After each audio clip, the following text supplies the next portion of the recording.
Here we go.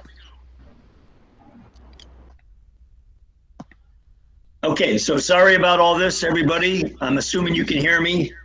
If you can't, somebody send me a text, but okay. So this is what we're going to talk about. We're going to talk about using automated continuous monitoring data. So we call it high resolution data because we collect so much over a short period of time.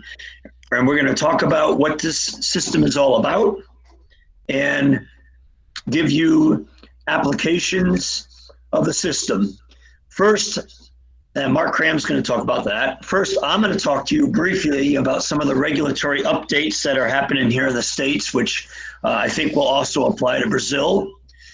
Those two topics will be the status of trichloroethylene, the short-term exposure issue, and then I'll talk to you about attenuation factors and what that means in terms of screening levels for soil gas. Then, as I said, Mark will talk to you about the continuous monitoring system. And then if time allows, and hopefully it will, we're going to go into CSI vapor intrusion. That's right, crime scene investigation, vapor intrusion. And we're going to do that by myself and Mark and Paulo going through some case histories of where we had to be detectives to try to figure out what was going on. And with the monitoring data, high resolution data, we were able to reach some very, very, very interesting conclusions about where compounds in the indoor air were coming from. So with that, let's begin. Okay, in the States now for about 5 years, there's been a big concern over short-term exposures of trichloroethylene to pregnant moms because the concern was that it was causing birth defects in the hearts of the fetuses. And this has been a huge issue in America, like I said, for about 5 years. Where did this all come from? This came from a study that was conducted by Paula Johnson, who was at the University of Arizona. It's actually an old study. It was done in 2003. It's 17 years old. And in that study, what she did was she observed and concluded that there were heart malformations of the heart in fetuses of rats. Now, to the rats that were exposed to TCE. Now, the first thing you have to understand on this is that the way she exposed the rats to TCE, trichloroethylene, was that she laced water with TCE. She basically spiked water at different concentration levels with trichloroethylene, and then the rats drank the water. So all of her studies were based on an oral exposure, not on inhalation, not on breathing. The other key point is that there were studies done, similar studies done before and after her study, going all the way back to the 80s. And then in those studies, there were 5 of them. I list them here for you. Not one of those studies replicated her results. In other words, there were no malformation of the hearts of fetuses in all the other studies. That point aside, or these points aside, I should say, the EPA in most of the states in America adopted the Paula Johnson study results and came up with very strict criteria for TCE exposure. In some cases, as short as just a couple hours of time. All right. Well, of course, the solvent industry, meaning companies that make trichloroethylene or use trichloroethylene, they all got together and said, hey, wait a minute. We need to reproduce this study and do it correctly. Very, very precise, following all the rules, high quality assurance. It actually took them a couple years to get the study right, but they finally did. They finally got it right in the summer roughly of 2018. At least that's when the results came out, the end of the summer. The conclusion of the study, they saw no malformation of the hearts in fetuses of the rats. So what's happened since then? It's been what, almost 2 years. Well, the results were published. They were accepted by the Birth Defects Research. Peer-reviewed papers were released. And so we've been waiting for essentially over a year for EPA's position on this new study. This finally came out in March of this year. EPA released a new standard or evaluation of the health effects by trichloroethylene. And what did they say? They said that the short-term exposure of TCE was not, they did not list it as a human health risk.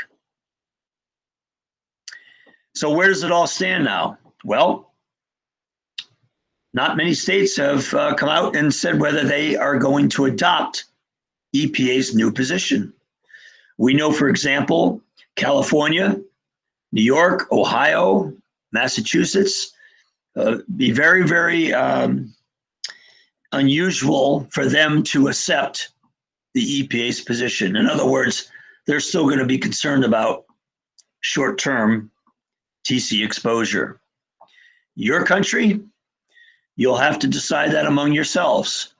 And for those of you who want a copy of this paper, peer-reviewed paper, or who want a link to the EPA document, you let me know or let Paulo know, and we'll send you to the proper links so that you can look at those documents. All right, so that's the TCE issue. Modeling and attenuation factors. The Johnson-Ettinger model, which of course has been used in the state since the 90s, for the most part, it's been done away with. So the title of the slide is Model and Get in the Boot, Real or Fake News.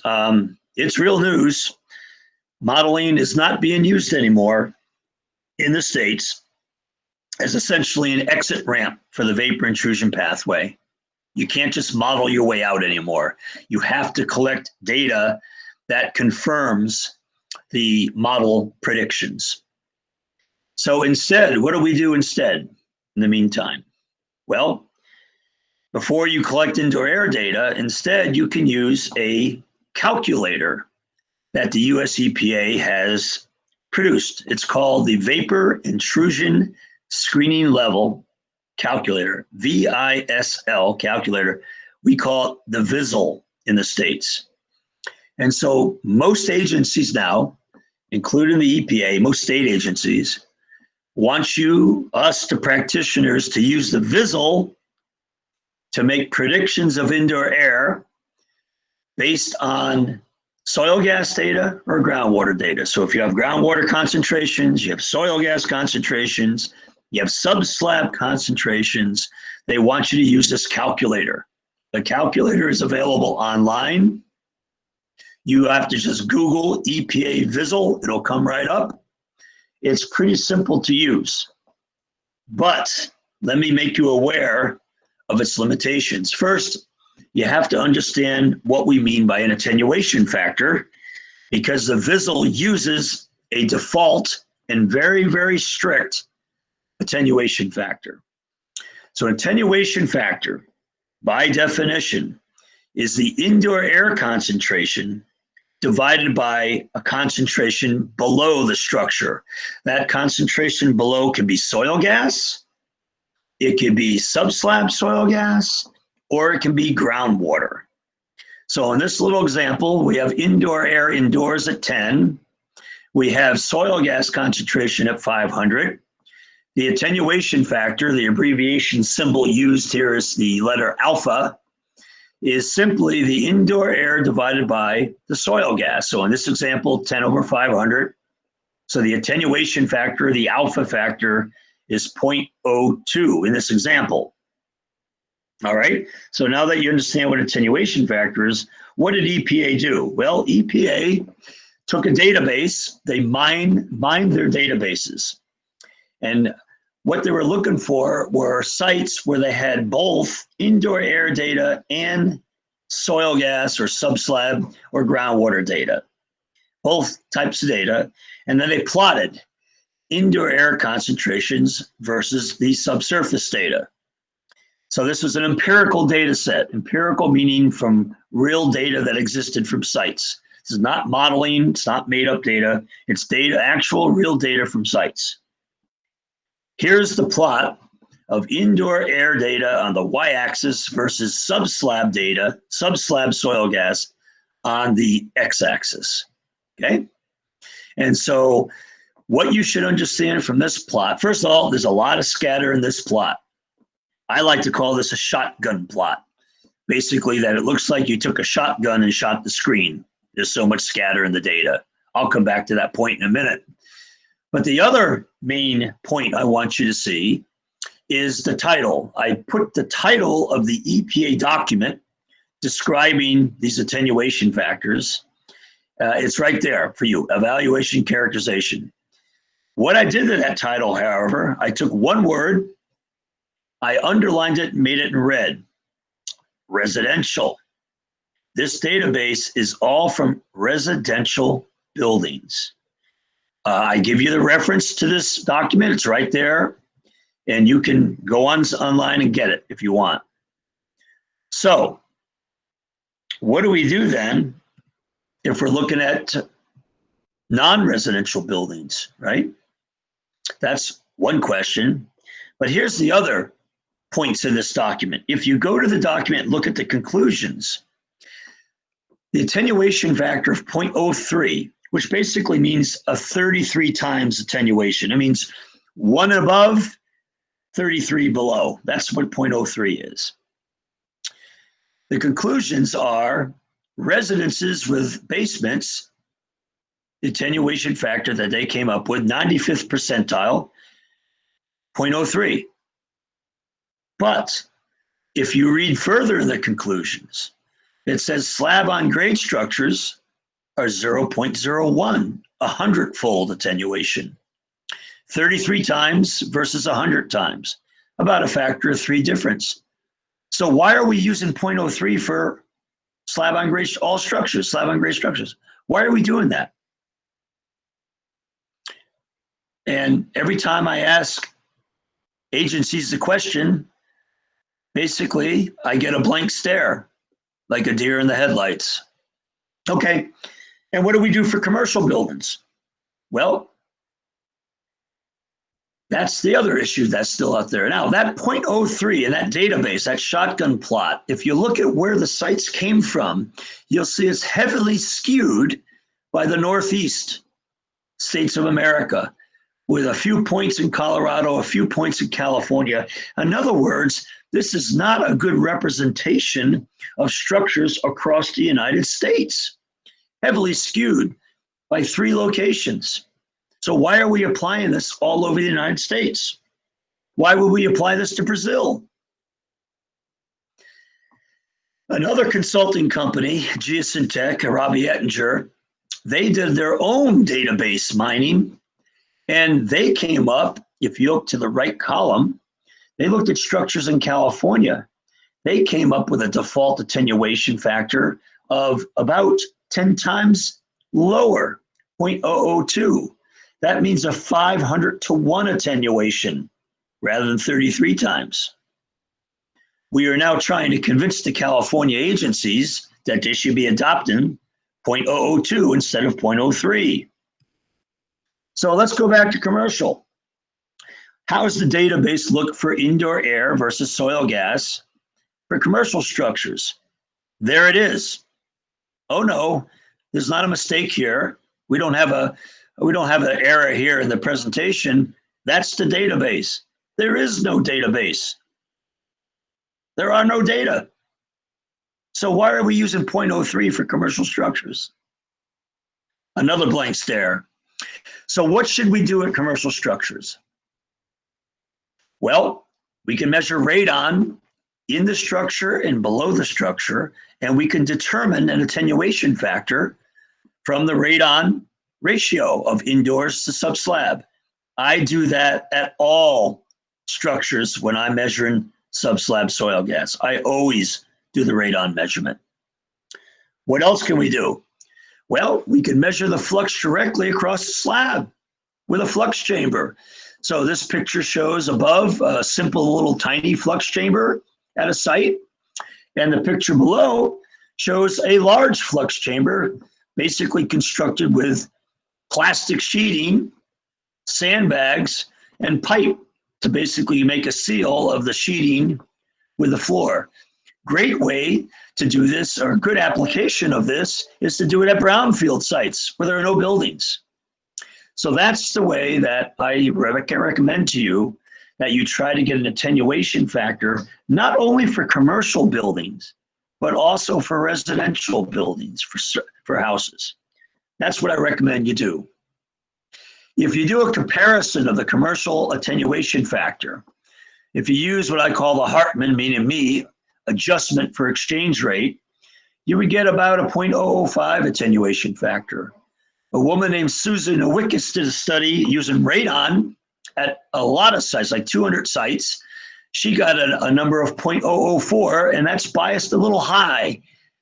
And then Ettinger, of course, I showed you his results, 0.002. So the point is that for a commercial structure, the attenuation factor is going to be about a factor of 10 lower than the default 0.03. That means that the screening levels in the soil gas increase by a factor of 10. When attenuation factors decrease, the allowed screening levels increase. Ideally in Brazil, you'll develop your own database, but you're going to find it's going to be on the order of 0.002, 003, not 0.03. All right, so what does this mean? If we use the 0.03, if we do, which I'm telling you not to do, then here are some of the screening values for residential structures. You can see for TCE, very, very, very low. Parts per trillion at the 1 in a million cancerous level. Here are commercial screening levels, a little bit higher, but again for TCE, very, very low, 100 to 300, depending upon which cancer risk level you use. I give you these slides for reference. All right, so then I said to you, I'm going to show you this slide again. So I blew up the indoor air versus soil gas slide for you. Same database, I just took the lines out and blew up the picture so you can see it better. Now look what happens when I blot out the highest values. You can see that is a terrible, terrible correlation. There is no correlation. Until you get above 10,000 micrograms per cubic meter in the soil gas, there really is no correlation between indoor air and soil gas. So what's my point? My point is predicting indoor air from soil gas concentrations is a terrible science. It's terrible science. In fact, it's not really quality science at all. So before you predict indoor air from soil gas, you're much wiser to just measure the indoor air. So that begs the question, so how should we do some vapor intrusion investigations then? Which direction should we sample? The upper figure says work outside to inside. In other words, collect data below the structure or outside the structure and then go inside. Well, a lot of agencies in the States like this. And so that's the most common approach. We work outside in. Definitely for petroleum hydrocarbons, PVOCs. Definitely the way to do for petroleum hydrocarbons because it accounts for bioattenuation. But it's not always a good idea for chlorinated VOCs. And that's what I abbreviated, CLVOCs. A better way in most situations for chlorinated VOCs is to work inside out. Measure the indoor air first. See if you have an issue. And then perhaps measure outside or below the structure. All right, so that's that. That's kind of the update on TCE and on attenuation factors. So now what I want to do is set up the stage for Mark Cram and Paulo to talk to you about high resolution data. So let me start by telling you that I've been doing vapor intrusion assessments now for about 1995. So what's that, 25 years? Long time. The fundamental problem that I still face to this day after 25 years is that with canisters or passive collectors, which I show you in these pictures, with these devices, here's what you get. You get a number, a data point, generally one. And you have to then make decisions based on that one number. So, okay, you did that, here's your number. The red line shows the screening level, that's the allowed level. You're just above. What do you do? See the fundamental problem. What do I do now? Well, you're just above. Probably you're gonna go back and see what it is again. 3 months later, 6 months later, who knows when. So you go back. Now look what you get. Now what do you do? What would you do? Think about this. Probably you're going to go back again. Now you get this. And this might be a year later, 2 years later. I mean, we've been involved with projects where they've done this game for several years, going back every 6 months. And it keeps going up above the line, below the line, above the line, below the line. They don't know what to do with themselves. So the analogy I kind of like to use, it's kind of like a game show here. So here's the game show we'll use. I don't know if you have this game show in Brazil. Maybe you do, maybe you don't. Here, it's called the Wheel of Fortune. And if you've ever seen or heard of this show, at the end, kind of the winner of the program, they get a bonus round at the end. And in the bonus round, what happens is they get a few letters in this puzzle. They have to solve the puzzle, and they get 10 seconds to do it. So here we go. Let's do this because this is fun. And this leads into Mark next. So say the category was song. Now, for those of you who heard me a year ago at the conference in Brazil, it was the 4th of July. And so the song there we used, because I wanted to be something about America and the 4th of July, was American Girl. This is a different song. And unfortunately, because I don't think my sound is working, you're probably not going to hear it, but I'll try it and see. Can you get the answer to this song? And I don't know if you can hear that or not, but the answer is Money for Nothing by Dire Straits. And the point of this slide is, this is like having a few data points. It's very, very hard to figure out what's going on with only a few data points. But if you get enough data points, you can. Okay, so that's the end for me. I'll now pass over to Mark, and I hope everybody heard me okay.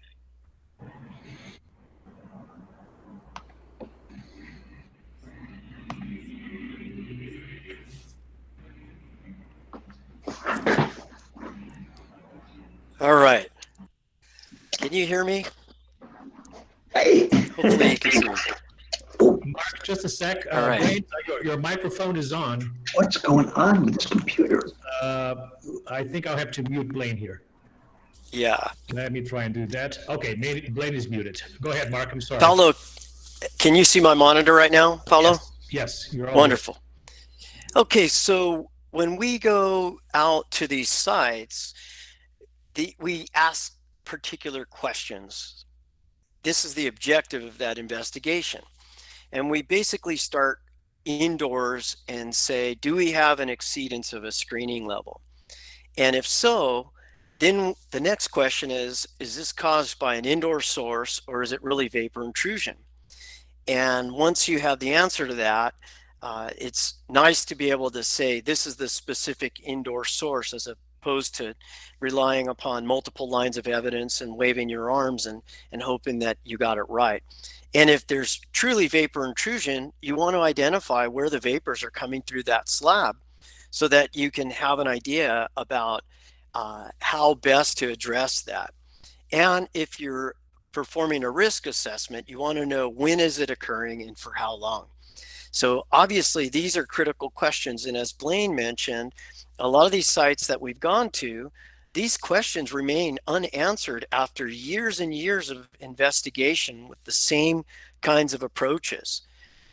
But what I'm here to submit to you is that when you have the data patterns, and I'm talking about temporal as well as spatial, you're able to answer these.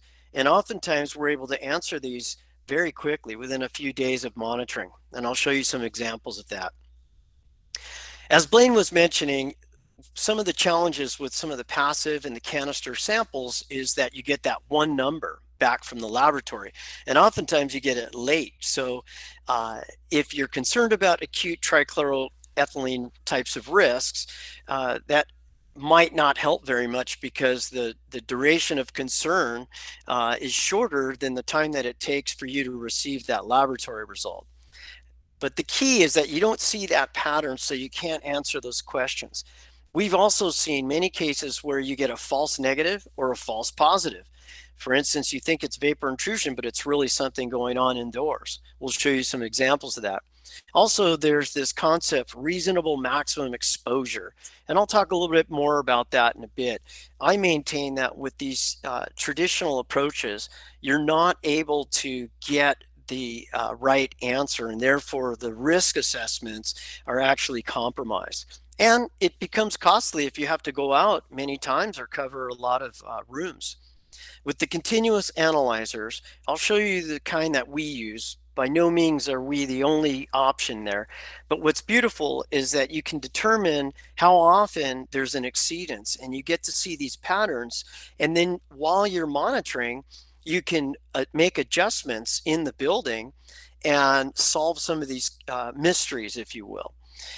But also you can not only send out an alert or immediately respond, but you can automate this type of response. So that's obviously nice to protect people indoors. And it's also good for clients that are concerned about liability. And most of the time we're able to answer these questions in a single deployment. So many of you are very familiar with this type of system, a gas chromatograph. It's been customized to address very specific questions, and we've also upgraded it in a few ways. So we have, if you can see my cursor, there's a valving system here. And what this allows us to do is collect samples from multiple locations with a single instrument. So the samples are pulled into the instrument, analyzed while it's pulling the next sample, and it operates in sequence. Also, it's all connected to the internet, so we can get the data in real time, and it's posted on our dashboards, but also you can reach into that and modify the operational directives, if you will. And I'll show you some examples of where that can become very important. The system is not a screening tool. It's fully quantitative laboratory approach, but it's brought into the field. It's very analogous to a mobile lab. We can reach very low concentrations for many of the chlorinated volatile organic constituents of concern. Very rapid, so within 10 minutes you get an analytical result. As I mentioned, typically we're looking at about 16 monitoring points, but we've also got the capability to update this to cover 30 or so. And we can run these sampling lines several hundred meters away from the instrument, from the staging area. As I mentioned, it's a quantitative method. It's an EPA method, TO14A. Very stable. We've had these out for many, many months without requiring recalibration. As I mentioned, we can control it remotely. You get that real-time data and response, so you can collaborate. We can be watching it all together, live data coming in. But one of the other controlling factors that is really important is we can switch from monitoring mode to discrete sample mode. So if something happens, say you get a hit where you didn't expect it, you can remotely, switch it to discrete sample mode and have somebody at the site collect a sample and inject it into the system. I'll show you some examples of that. Extremely important. It allows you to answer questions without waiting for a laboratory result. Not only do we use this for assessment, characterization, but we also use it to assess and design and confirm and optimize mitigation and remediation systems. I won't go into all of these, but just know that, for instance, if you have ventilation or you have a subslab depressurization system or vapor extraction, you can operate these systems and make changes to the system and immediately see the changes that are induced. On the remediation side, we use this at thermal remediation projects where people are concerned about fugitive emissions, for instance. But it's also very handy if you're using this for, if you're applying reductive dechlorination and you're concerned about methane emissions and things like that. It's very small. It's very simple to set up. It's about the size of a medium-sized microwave system, so you can put it on a counter or a small table. You can put it in a trailer or an RV, a recreational vehicle. It's small tubing. I'll show you some pictures of it. In terms of operation, you just need to plug it in. If you have different power supply than we do, we can put an adapter on there. And you just have to change the carrier gas out every few months. We do need internet connectivity if you want to get the data live. And if you don't have that available at the facility, we can set up a hotspot. So here's an image of a gentleman that's laying out some of the tubing, very small diameter, NILA tubing. And so you can see we just let it sit at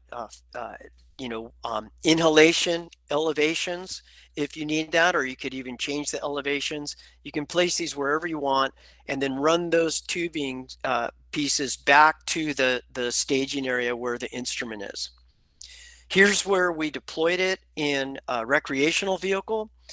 So we basically converted this to a mobile laboratory. I'll come back to this image later on. And here's where we ran it across the street so we can monitor multiple dwellings at the same time. So you have traffic control so you can drive over where the lines are.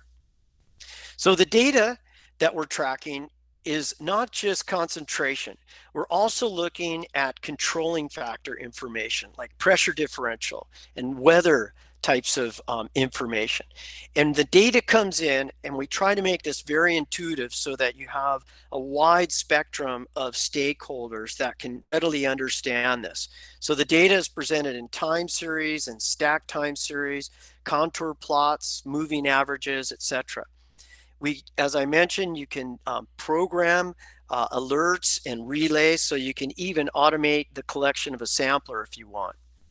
It's all web-based and it's all backed up on the cloud, and you can access it 24/7. And you can also receive daily reports by just clicking on a box in your profile. So here's one snapshot of what the data can look like. Here, these are deterministic interpolations. It's not high-level geostatistics, but you can also use pinpoints, colored pinpoints. But basically, we're looking at the data channel here.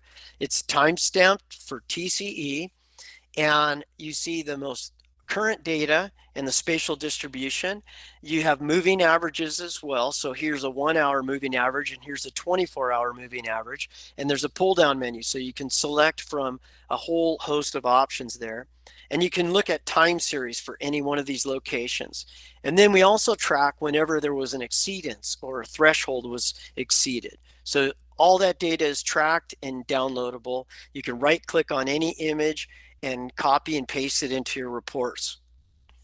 We also do the stack time series, and this is extremely useful because we can see all these dynamic factors interplaying. I'll show you a little bit more about this in a bit, but we're looking at tetrachloroethylene, barometric pressure, and differential pressure across the slab. Again, you can program the alerts, and you can have rule structures that are customized for each location. So you can have a different directive for say an influent concentration that you're concerned about going into a treatment unit, as well as the effluent versus in somebody's dwellings. So it's very flexible. Okay, data. Let's look at some of these examples here. This is a situation where there was a government agency building where people had been evaluating for years, and every so often they were getting detections that were of TCE of concern. And so Blaine went in there and he was using discrete sampling to start with, and he came into this large building and he found that in one of the rooms where there was a drain, there were some TCE detections. And so he started to monitor, and he saw that, it was roughly between about 2 and 3.5 microgram per cubic meter. And it was getting close to quitting time for the day. And he had a great idea. He said, let's close the door to this room and we'll come back tomorrow morning and we'll just see what happens overnight. And so slowly overnight, as you see, the concentrations continued to rise until 8 o'clock in the morning the next morning when the consultant opened up the door. This took years to identify where the vapor entry path was, and Blaine was able to nail this within 12 hours or so. That data pattern, very simple, very easy to understand, was critical. So we determined that vapor entry point very quickly. That slope of that curve is related to mass flux. A lot of people are looking at evaluating how much movement of mass is occurring. And so that slope helps you calculate that. But what was really beautiful is all you had to do was manipulate the building by closing a door. And the remedy became obvious. We identified that the drain was the issue, and the consultant knew what to do next. Here's another situation. This was a contractor in the northeast of the United States, a defense contractor. And again, years of Suma canisters and all types of quote unquote creative approaches to try to answer the questions. Where is the TCE coming into this building? Well, a couple of sumps were identified in this basement. And so the consultant had a great idea. Let's seal those sumps with very inexpensive materials and see what happens. And so that's another benefit of changing the situation while you're monitoring. And you can see that the concentrations dropped out almost immediately. Here's that picture of where they have pipes, they have sandbags, and they have some plastic sheeting to block off those sumps. Again, that pattern was very, very easy to understand. They knew exactly what to do. Seal those sumps and extract. Okay, here is a really beautiful example of how natural dynamics can impact what we're seeing and what kinds of exposures are occurring. And this is data that you would not be able to resolve with canisters and other passive types of samplers. So essentially what we're looking at here is the blue line is trichloroethylene. This is another defense facility located in the coastal region in Southern California, not too far from where Blaine lives. The gray line is barometric pressure. Now, what was happening is every day for about 9 days in a row, we were seeing that the concentrations would really increase dramatically at about 11 o'clock every morning. Now, in that area, I know because I live by the beach as well, that that's when the wind starts to blow onshore. So many of you in Brazil that live in coastal regions will probably be able to relate to this. Or if you've been to the beach, you know when the best time to go and avoid the wind if you want to surf or other types of reasons. And sure enough, when the barometric pressure was dropping, there was an increase in the concentration. And the barometric pressure drops because as the land heats up, the air above it expands and rises. As that happens, the pressure at the surface actually drops relative to the ocean. And so you get a sea breeze. Well, we said, well, what does that do across the slab? So we started to monitor the difference in pressure across the slab. And sure enough, beautiful correlations temporally.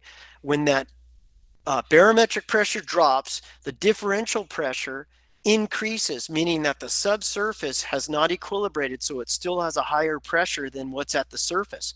If you have vapors in those pores, the Earth is essentially going to exhale at that time. And these changes, these diurnal changes, are not that dramatic. So that daily barometric pressure change leads to a slight pressure differential, but it's sufficient to cause vapor intrusion. It's like a pump. And that was a beautiful find. That pattern was key. We saw huge temporal variations. This was a large building. It was about 172,000 square feet. Don't ask me to convert that to metric right off the top of my head, but it was a large building. The thing that was most important, I think, here is not that the barometric pressure had anything to do with this, but that the trend in barometric pressure is really critical. What that tells me is that if you're not collecting the sample at the right time, for instance, when the barometric pressure is dropping, then your result is not going to reflect the worst case situation. So now, because of those observations, we started to deploy our own systems, and we integrated those also with our dashboard so that you can automatically connect the differential pressure with weather, with concentration in our stacked time series. Okay, here's a really beautiful example of where somebody installed a mitigation system, sub-slab depressurization system. That system, they tried a few iterations. What we're looking at here is TCE at 4 different locations in the structure. As soon as they engaged that system, we immediately saw a drop in concentration at all of those places. This is a very easy to understand report quality type of information. You submit this to regulators or to a team that's trying to solve the problem, and I think everybody will be on the same page that that device, that system was properly designed and is working. This is hot off the press. Just from yesterday, we learned that a place in Southern California where they're going to be installing a soil vapor extraction system, they're going to be performing a pilot test, and the regulator who knows about what we're doing and has seen some of our data already is actually recommending that they use continuous monitoring and real-time monitoring during, actually before, during, and after the pilot test, to make sure that they have the appropriate data to conclude that this is working and properly designed. So we're very excited about that. This is another mystery that we were able to solve. It was a furniture manufacturing facility.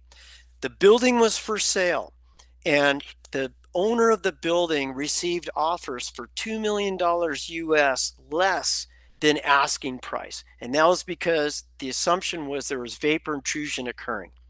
So we were asked to start monitoring, and we started monitoring in the evening because the workers were gone and it was easier to deploy the lines, and we weren't really seeing very much TCE. And as soon as the workers started to work, boom, we started seeing these large increases. That high is at about 250 or 255 microgram per cubic meter. And then as soon as the shift was over, we saw a dramatic drop in concentration again. And so Blaine and the consultant walked around and tried to find out what people were using indoors. And they came across silicone spray that was being used on these machines. If you look at the labels, TCE is not listed on the labels, but Blaine had this great idea. You know, we have the analytical instrument on site. What if we analyzed a sample of that vapor coming off of one of these cans? Sure enough, here's the chromatogram, and you can see the TCE peak very clearly. So we resolved that issue. They got rid of the spray, and they retested the site, and they confirmed that they got rid of that. So that's another example of where a lot of rounds of traditional samples were unable to resolve the key questions. And they had assumed that there was vapor intrusion when in fact it wasn't really the culprit. The good news about this is not only were we able to protect the occupants and resolve the mystery, but the owner was able to sell the property with full asking price. And that's just with 3 field days. Okay, I'll go through a couple of dry cleaners and I'll wrap it up, and hopefully we have some time for CSI. I showed this before where you have tetrachloroethylene, barometric pressure, and differential pressure. Remember when we were at that site in Southern California where we saw the barometric pressure drops and the VOC increased? That is a classic diagnostic pattern. Beautiful pattern. When you see this, there are some naturally induced vapor intrusion causes. And when we see the differential pressure, which reflects that change, that coincides with this inflection point, that gives us further evidence that this is truly vapor intrusion and it's being induced by changes in barometric pressure. That was again in San Diego. Now here's another site, also from Southern California, where they had both PCE and TCE. Now we're looking at barometric pressure, and if you look, the barometric pressure rises and we see a drop in tetrachloroethylene, but not in trichloroethylene, not that much. In fact, TCE, when the doors are closed, when the building's closed, continued to rise. And then when it was open, it would drop off. So the conclusion, and this is after only about 2.5 days of monitoring, that tetrachloroethylene is being caused by vapor intrusion that is being naturally induced, and the TCE is from an indoor source that is building up during the evening when all the doors are closed. This is just an example of what some of the consultants are doing with some of this data. So I won't go through all the details, but basically this was a dry cleaner, and they're demarking when the building is occupied versus unoccupied.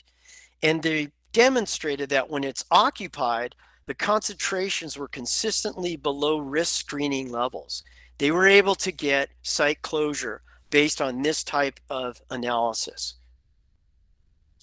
Okay, I'm going to go now into some things that we covered in a paper that was just released. Some of you may have that. If you don't, contact Paulo and get a copy. We're very excited about this. We're getting really important input. I mentioned something about how the US EPA, in their guidance in 2015, is recommending that response actions, decisions related to vapor intrusion, risk-based decisions, should be based on what they refer to as a reasonable maximum exposure.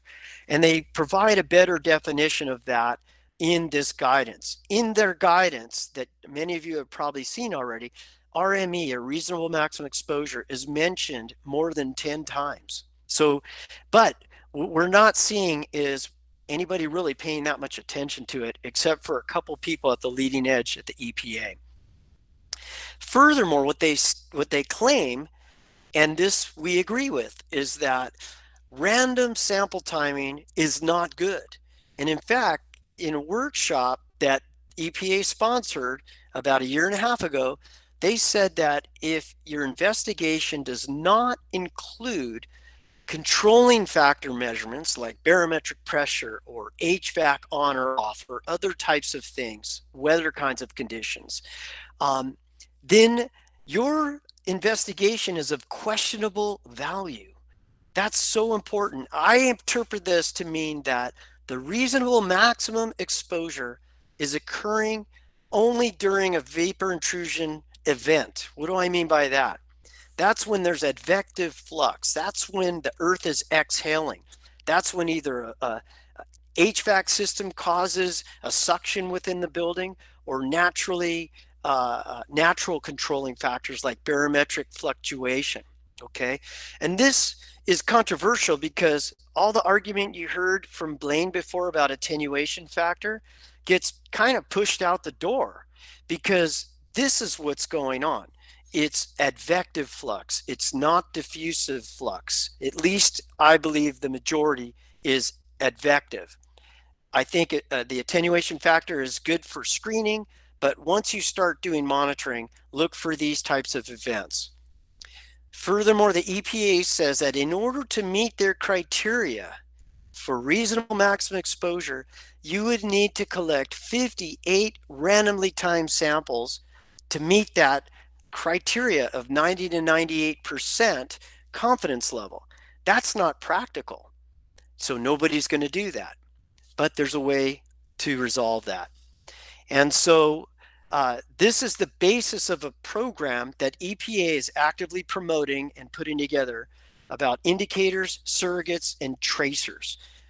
I have a link here and a title to their workshop that was recently, this event just occurred in March. Basically what they're saying is collect your sample at the proper time, okay? So if you can identify a correlating factor like barometric pressure, differential pressure, or temperature, or other, or maybe radon, collect the sample when indications are such that vapor intrusion is occurring. So we took that to the next level. Looking back on some of that data from San Diego or from Southern California that I talked about before, that 9-day of fluctuation where we attributed that to the barometric pressure, and that was definitely vapor intrusion. We focused on the event that exhibited the highest concentration. And so more specifically, what we did was we selected 3 24-hour and 3 8-hour windows that overlapped that event, okay? Because we knew that was vapor intrusion and we knew that was caused by something. And then what we did was we simulated these randomly timed samples. So more specifically, one of those 24-hour increments, if you will, was essentially mimicking what you would see if you had a 24-hour Suma canister starting and ending at the same time.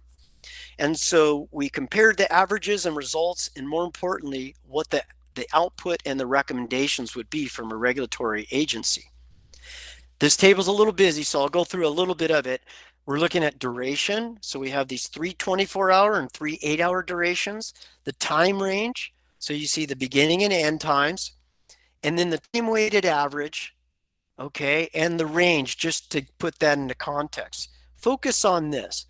Over that 9 days, we saw from 7 to about 420 microgram per cubic meter.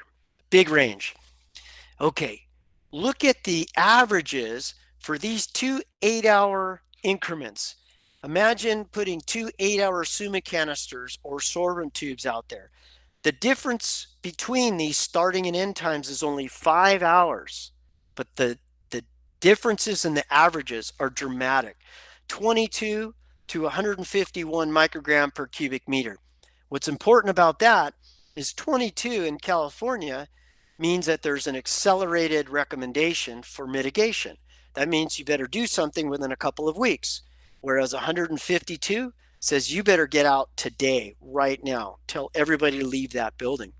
And we have many other examples that aren't as dramatic, but they would be between where you would say there's no problem versus there is a problem.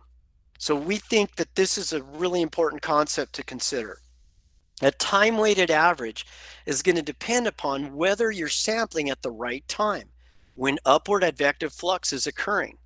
And as I mentioned, traditional randomly timed samples can give you different conclusions and recommendations.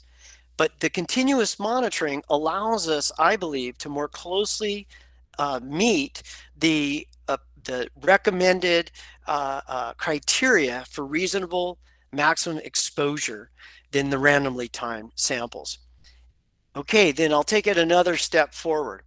If we're monitoring and we see that the conditions are conducive to upward flow, meaning vapor intrusion, and we do not measure a risk, then we are going to be able to more confidently conclude that it's safe inside.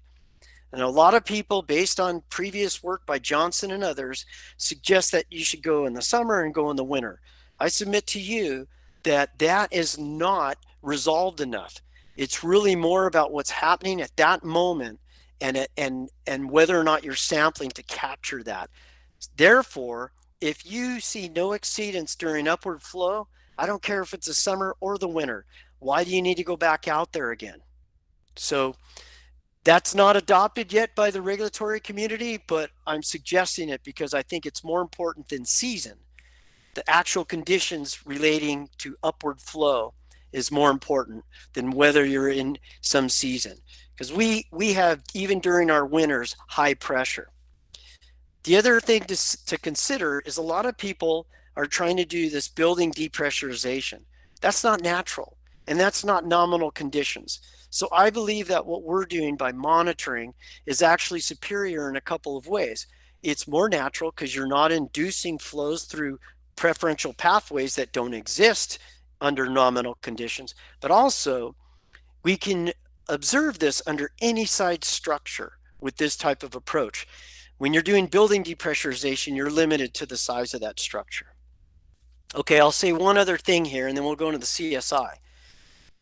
When you have a large plume under multiple buildings, instead of starting with soil vapor surveys, which is what Blaine was referring to as outside in, what we've been doing is we've been rapidly screening these buildings with discrete samplers to get an indication, and then if warranted, we would go back to those buildings and we would monitor to answer other questions. For instance, what's the full dynamic range?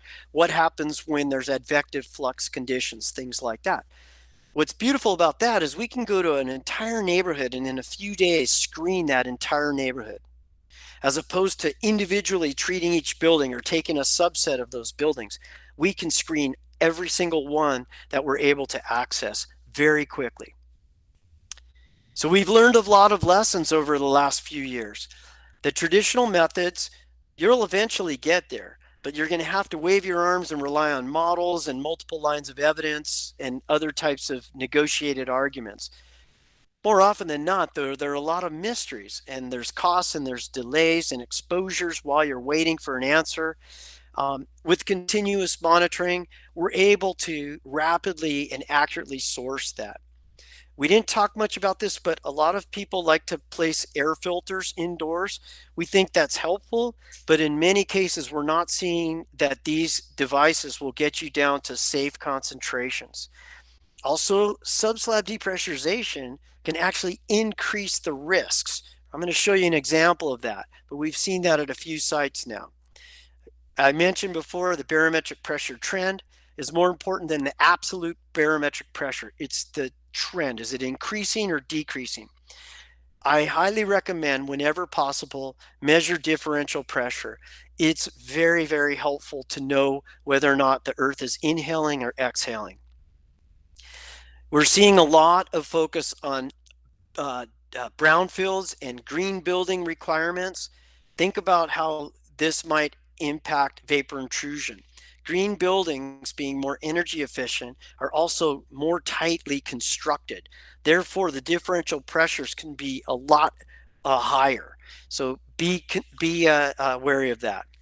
As Blaine said, these models, they're only guides, and they're getting the boot now. Empirical evidence is always a lot more confidence inducing. But we're able to answer these questions in a single mobilization very quickly. So I'm going to go through, if there's time, Paulo, let me know, a couple of these CSI. I'll do one and I'll hand it over to Blaine again. Is there time for this? Go ahead, Mark. We're good. Great. Okay. So this is a retail store in Los Angeles. Many of you probably visited Los Angeles. It's tetrachloroethylene contamination. It used to be a dry cleaner, and they installed a subslab depressurization system, and they continued to detect PCE indoors. They had many, many sampling rounds, and they're scratching their heads, and they're trying to figure out what to do. So they brought in the VaporSafe team, and we started with some discrete samples to try to see if we can identify some sources. And we saw that there were some high values or higher values in the floor drains. So we were asking ourselves, okay, well, is the depressurization of the building drawing in PCE to that building through the drain? So we monitored, and we were seeing highest values at night all the time. And we sealed the floor drains, and we still saw those values elevated at nighttime. So we turned off the SSD system, and we saw, lo and behold, that the values were low at night. Okay, so we started to ask these questions. Where is the PCE coming from? That's an interesting type of sleuthing, if you will. And what's great is you can modify systems while you're monitoring, look for those patterns. So here are the patterns that we saw. I've got 4 different locations where we're looking at tetrachloroethylene. I'm showing the differential pressure with SSD on, off, and then on again. Okay, and so you can see that we were getting these peaks with the SSD on both times, right? But not when it was on. Well, we also had been monitoring weather. And so what was interesting is with the SSD on, when the wind speed dropped out in the nighttime, that was coinciding with this increase in indoor concentration at every one of these locations. But when it was off and the wind dropped, we didn't see that much increase in indoors. So sure enough, we start asking questions, and as luck would have it, we saw this photo of the blower system, the roof mounted system, the discharge from the subslab depressurization. And we noticed that there was a penetration. We didn't know if it went all the way through. So upon further investigation, they in fact confirmed that this was a vent for a fan in the restroom. And so it was very simple solution. We think about it. When the wind died, the effluent from the material that they were pulling out of the subsurface combined with the negative pressure in the building because of what they were drawing from the subsurface pulled the vapors into that building. Okay, that was easily resolved. They added a booster fan and they extended the discharge pipe and resolved the problem. So I wanted to, show that so that you can get an idea of how, we can systematically try different things and then finally resolve the issue while the system's operating. Okay, Blaine, take over. Thank you, Can Mark. you hear me? Can you Yes, hear me? We can hear you. Yes, I can hear you. That's awesome. And for those of you listening, that site that Mark just talked about, you can see why we call it CSI, because it's like a crime scene investigation as you're trying to figure out what's going on. And all of us were involved, the consultants, Mark, myself, our field person, who's my son, Clint. We all were involved trying to figure this out in real time. And we actually got that done. I think it was 3 or 4 days. We solved in 3 or 4 days what they had been fighting for 5 years. That SSD was put in 5 years ago. Pretty interesting, huh? Yeah. Okay. CSI number 2. And I will tell you that this is the fun stuff. When we get sites like this, it really is fun. Share your screen. Well, we can use mine or we can use yours. Blaine, you want to stay on mine? You can do it for me, Mark. Is that all right? Okay. Yeah, sure. So CSI number, and for those who are listening, these types of investigations they're mentally stimulating and they're fun to try to take the data and figure these things out like this. And I can assure you, when you get involved with one of these, you'll be talking about it because it's just so much more intriguing and interesting than a boring groundwater or soil boring job. So, all right, enough of that. All right, number 2. Large public museum in a major city in Los Angeles. I'm not going to tell you which city. I'm not going to tell you which museum, but a large one. Trichloroethylene, the bad stuff, detected in the indoor air. They had been doing canister sampling for over 3 years, about every 3-4 months, and they were just pulling their hair out. They couldn't figure it out. They were getting detections, sometimes, not at other times. They just didn't know what to do. They called me up and asked me to come in, the consultant did, and asked if I could look at the data and think with them. Well, the first thing I noticed was I asked, do you have any soil gas data? Well, they had a little bit. In the soil gas, trichloral and tetrachloral were about at the same level. But in the indoor air, there was no tetrachloral, no perk. Well, that made no sense from a physical basis, based on physics, because if the TCE was coming in from below, well, the PCE would be coming in also. Slabs don't act like diodes and only let one compound in and not the other. So I got very suspicious. So I said, you know what? Let's go up there with our vapor safe instrument. Let's do some discrete sampling first. Let's be prepared to monitor. Let's go in there and try to figure this out. You don't have enough data points, kind of like the Wheel of Fortune. They just didn't have enough information to figure it out. So off we went. Okay, Mark. All right, so off we go. We worked for 10 hours the first day I was there, and we did 80. That's all right, 80 samples, 80 samples in 10 hours, all through this museum. And what was amazing was the TCE was everywhere, and it was almost at the same concentration everywhere. We were in basements, we were in closets, we were in the first floor of the museum, the second floor, and the stuff was everywhere. And this was a big museum. So all I could say was, gee, how could the air be so universally mixed, so homogenized? So I postulated that maybe the HVAC was just mixing up all the air, and that's why we couldn't find a source, because it was essentially homogenizing it. We couldn't find any hot spots. So what did we do next? Mark, I think, so we went into monitor mode. This was at the end of the day. We figured we'd monitor at night, and we turned off the HVAC. The idea was, the concept was, with the HVAC off, not mixing the air, maybe we would find some locations that were high concentration versus others, just like Mark showed you in that one example. All right, so I think the next slide is some of the data. So what we did is we let it run overnight. Came back next morning. We had to turn the HVAC back on sometime in the morning before they let the public in. We had to do that. So before we did that, we looked at the data from these 5 locations, and we noticed it was all pretty flatline overnight. No major changes. Well, what did that tell us? The values were pretty high, about 40, as I show it to the left. I put a 40 there so you can get a feel for the scale. We knew by looking at this data that none of these 5 locations was the source, the hotspot, because if they were, if one of them was, it would have increased. So we decided we had a little time before we had to turn on the HVAC. So we ran around into different parts of the museum, again, those on the bottom floor that we thought could possibly be the source. And sure enough, we took one room, which happened to be an auditorium for school kids, and the value was about 1,000.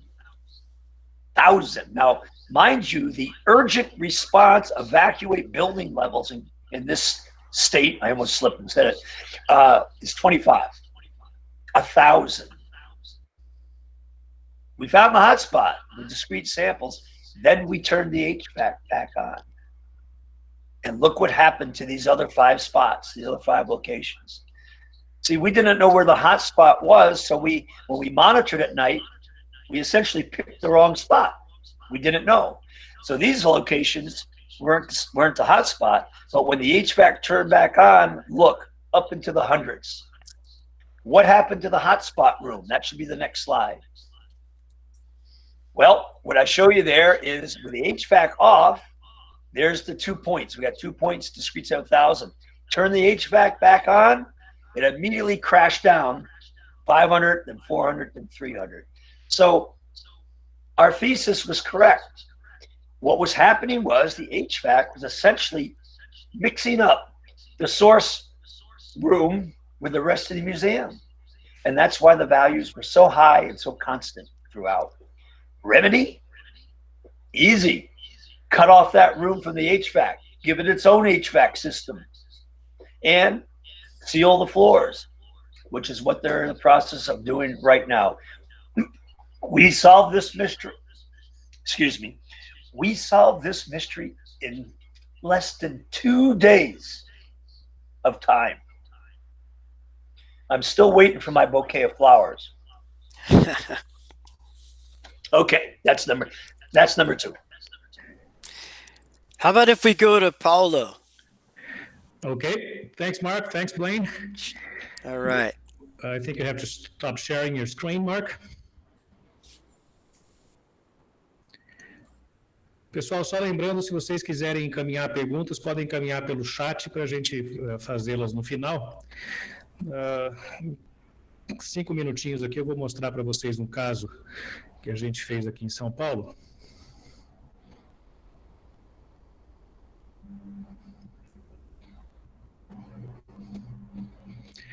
Conseguem ver minha tela? Mark, can you guys see my screen? Because I cannot see it anymore. Okay. Oops. So my screen is still on? Yes. Ok, good. Esse foi um trabalho que a gente fez no final do ano passado, numa área industrial na região do ABC.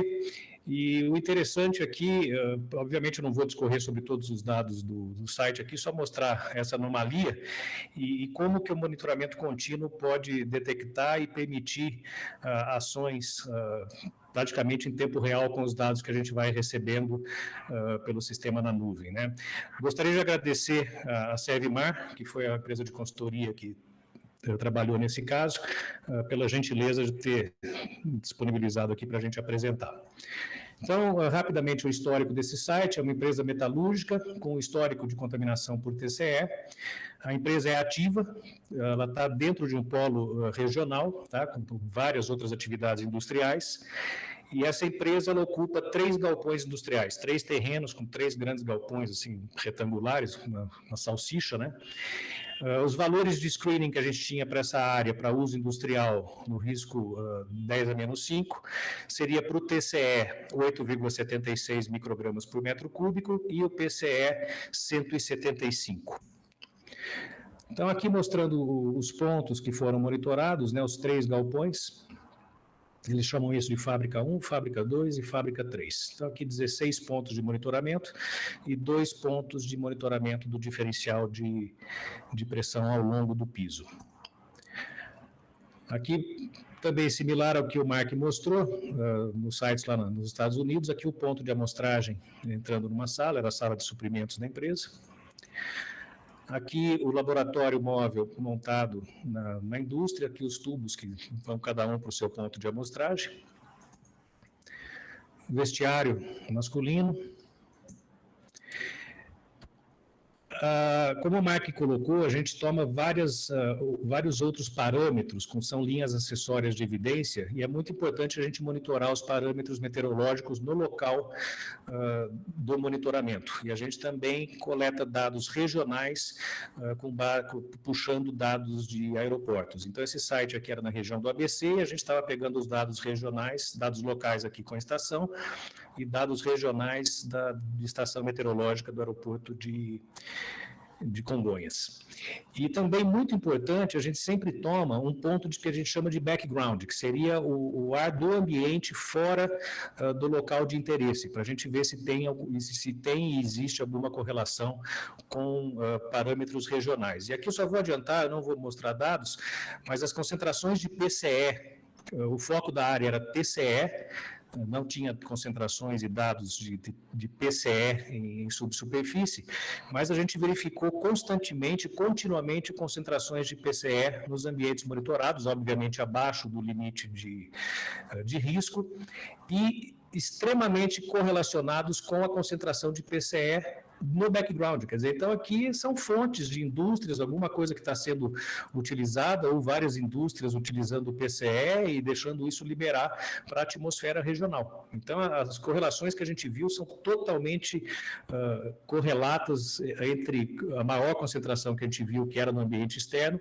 e concentrações se comportando da mesma maneira nos ambientes internos, porém, com uma magnitude bem inferior. Então, isso já mostra para a gente que é um problema de qualidade do ar regional aqui para PCE.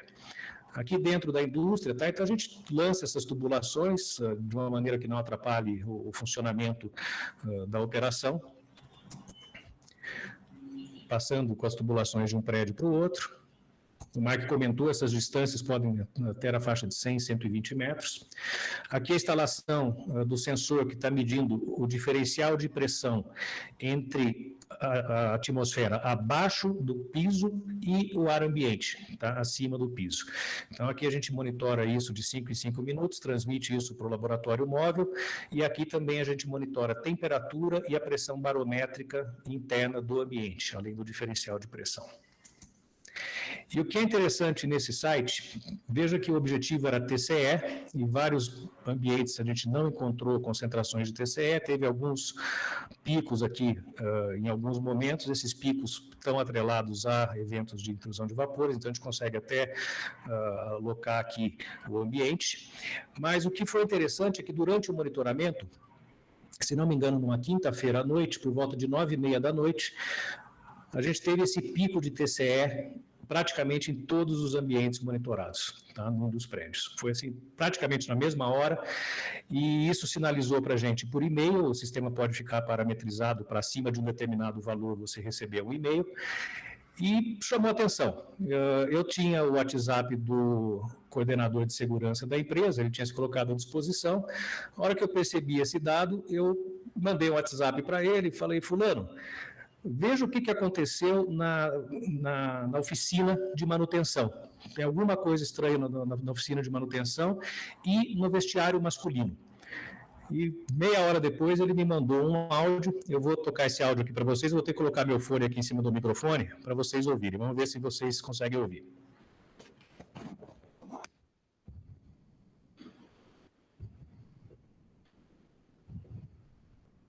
Ô Paulo, a porta do setor lá de almoxarifado já está fechada desde as 5 horas mais ou menos, 5h30, porque começou a chover, só tem espaço de uma pessoa para passar. Por volta desse horário das 9 horas, subiram 5 mantas para descolar. O que essas mantas? Aquelas lixas que você levou, é umedecida com produto que a gente usa no processo, que elas ficam lá para eles descolarem e colar outra manta novamente num disco de ferro. E ele falou que por volta entre esse horário das 9 e 9h30, ele lavou no lavatório lá um agitador de uma máquina também, que é o mesmo produto. Depois eu te passo a ficha de segurança do produto, se quiser.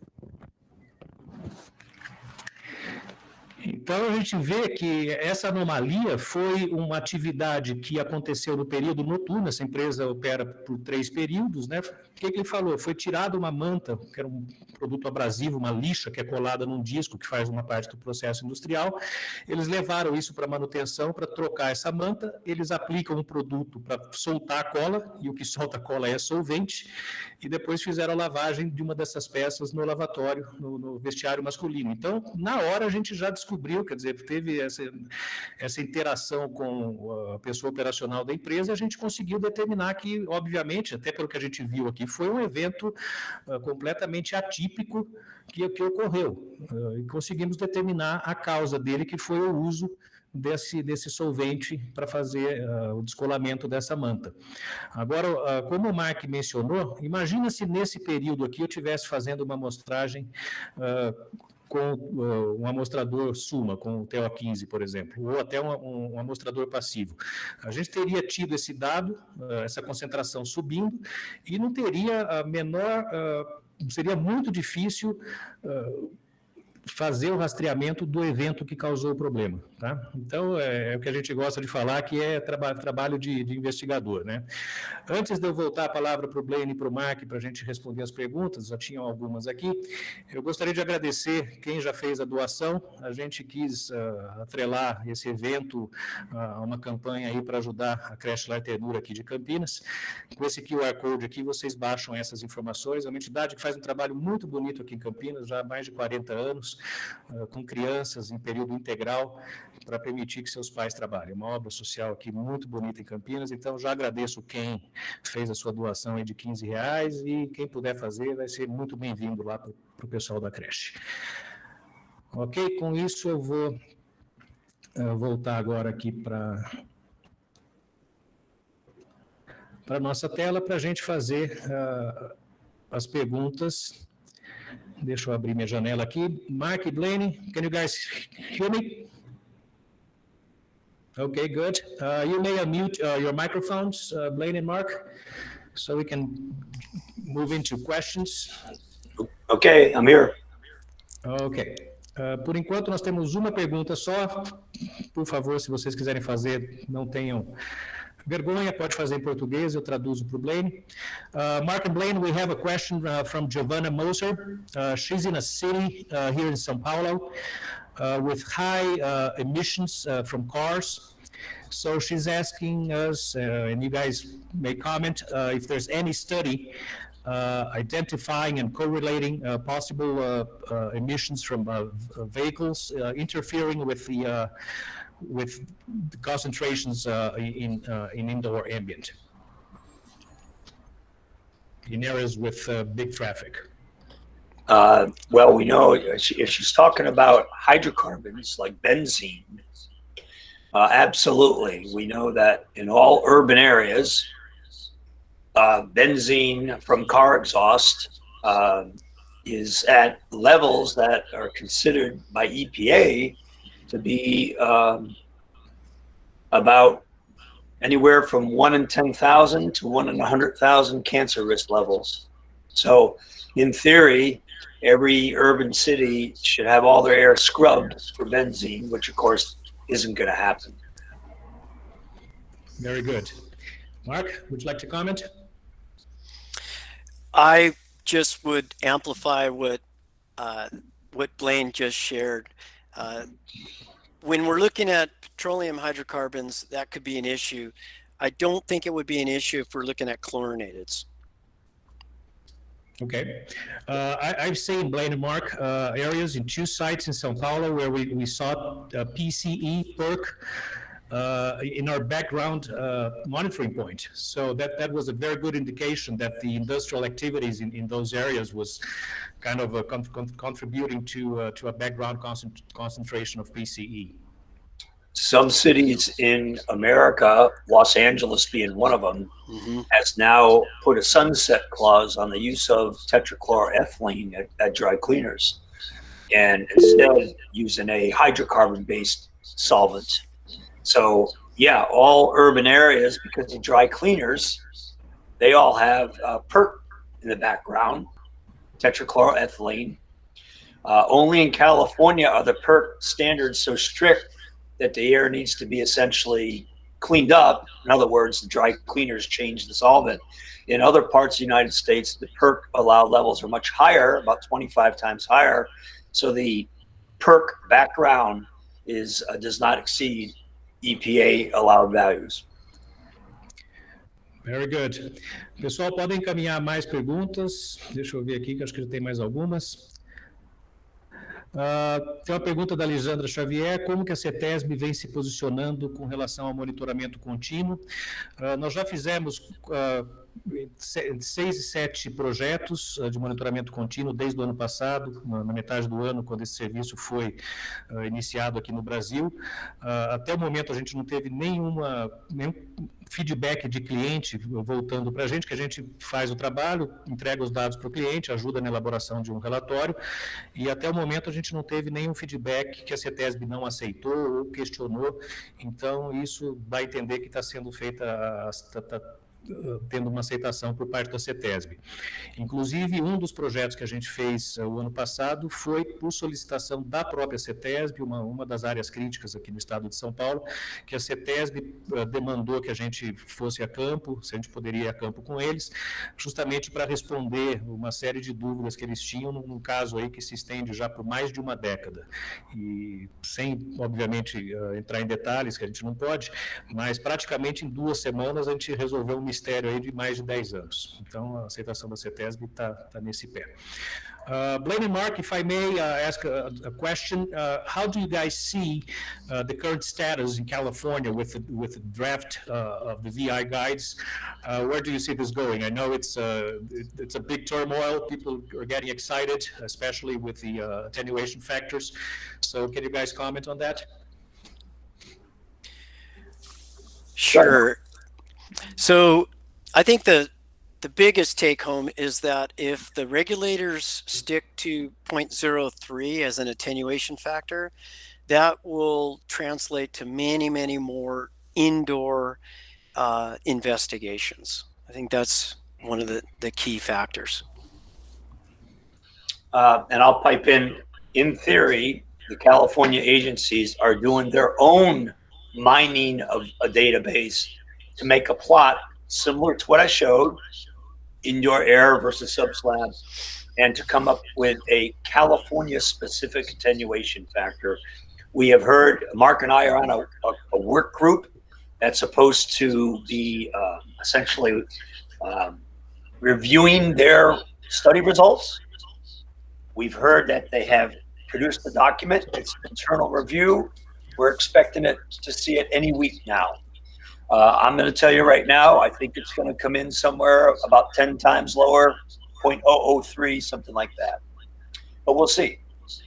The other big, so that'll be a big change in California, and I think other states will follow that lead. Now, the other thing in the California guidance going the other way is that they are doing much more of a focus on indoor air, much more sampling in the house now. They want like 3 rooms in a house sampled. They want 3 outdoor air samples. So we're now talking about a situation where you used to get 1 sample in a house, 1 outdoors, 2 samples. Now they're talking like 6. That's going to drive up the costs. They also prefer to have data over or a sample over a longer time period. And so one aspect of their new draft guidance is they talk about using continuous monitoring because they like the idea of all the data we produce. And if it's going to be, it'll be cost comparable to going out and getting 6 data points. So we're going to see a lot more continuous monitoring going on. I might want to add one more thing. Thanks for triggering that thought, Blaine. The California state has the GeoTracker program, which requires everybody that collects samples to push those to the web on their portfolio tracking, their project tracking system that then becomes publicly transparent. So all the reports and even a lot of the lab results. And now they're going to require vapor intrusion data as well. Up until recently, that wasn't even considered. So we're actually working with the folks that are managing that so that they can accept continuous monitoring data as well. Thanks, Mark. Thanks, Blaine. We have a question from Leandro. We may take one more question.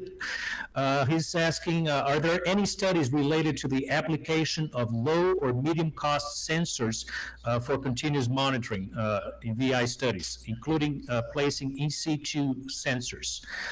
In this context, what do you think of the use of Internet of Things applications for vapor intrusion continuous monitoring? And he thanks you guys. Go ahead, Mark. Thank you. So I've been kicking the tires for in situ sensors for chemicals for a long time, and I've got a reputation for being kind of tough in that regard. I've probably evaluated upwards of 30 different sensor groups that claim they had TCE and or PCE sensors and benzene, and none of them met all the requirements for either sensitivity or robustness and stability. So if you hear of somebody that has that, wonderful. We can easily integrate that into our system. In fact, our system is an Internet of Things system. So with those charts that you see, the stacked time series plots, we're getting the chemistry from a laboratory grade analytical device, but we're getting all the other data from sensors. So we're already ready to do that. If anybody on this call knows of somebody that has those types of devices that you believe in, we'll put it through the mill before we accept something like that, but we're ready to go. And in fact, we work with other sensor groups that have things for hexavalent chromium solute sensors and other types of sensors already. But go ahead, Blaine, if you have anything to add to that. The only thing I want to add to that, everyone, is that we have indeed, Mark said, tried to explore sensors, but for the chlorinated compounds like TCE and PCE, they're just not sensitive enough. If you're looking at high levels, they're available, but the compound that sensors are sensitive enough for, which are readily available, is methane. So if you have any type of methane sites, landfills, marshes, if you're worried about methane gas emissions, sensors do exist that do go low enough, and we already can suck that data in right into our website and onto the dashboard. The other sites for that, thanks for that, Blaine, are when people are adding amendments for reductive dechlorination. Methane is produced not from the compound that you're trying to destroy, but from the amendment itself, breaking down in a reducing environment. And so you can actually have explosive levels of methane caused by the amendment.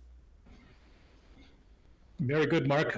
Just so you know, here in Brazil, gasoline carries about 25% of ethanol, and the degradation of ethanol will generate methane.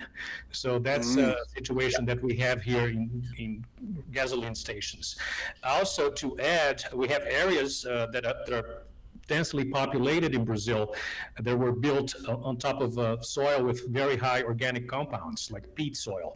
So we have a natural occurrences of methane in those areas. And then areas that are contaminated by methane, with generation that were used as disposal areas for river dredging and things like that. So it is an issue here in Brazil, I believe more than it is in the States, not just related to landfill. With this, I would like to thank Mark and Blaine for this wonderful contribution on a beautiful Friday afternoon here in Brazil. It's almost 6 o'clock. It's almost beer time in Brazil. Not for you guys in California yet. So thank you so much, Mark and Blaine. Very much appreciated. Gostaria de agradecer a todos os participantes, agradecer a Solane da Clean, que ajudou a fazer a organização do evento.